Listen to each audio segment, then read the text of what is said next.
Gracias te damos, Dios, por toda tu grandeza.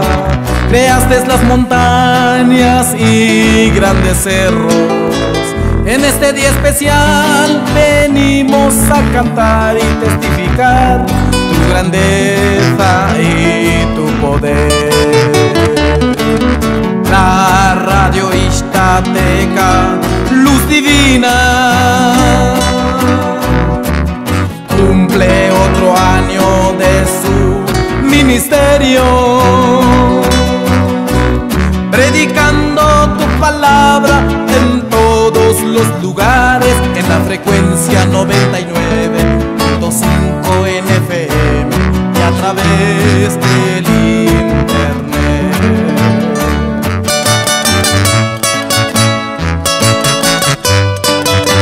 Y en este día de fiesta te deseamos mil felicidades. Radio Ixtateca, luz divina 99.5.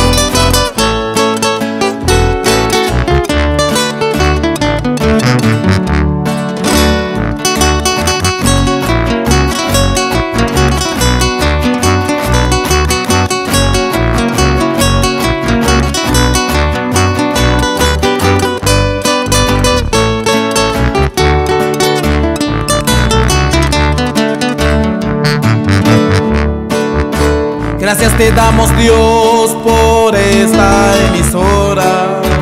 Desde el 30 de julio del año 2005 inició su labor predicando el mensaje de salvación, edificando con palabras de bendición.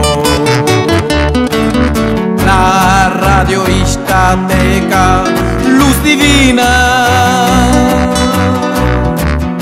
cumple otro año de su ministerio, predicando tu palabra en todos los lugares, en la frecuencia 99.5 en FM y a través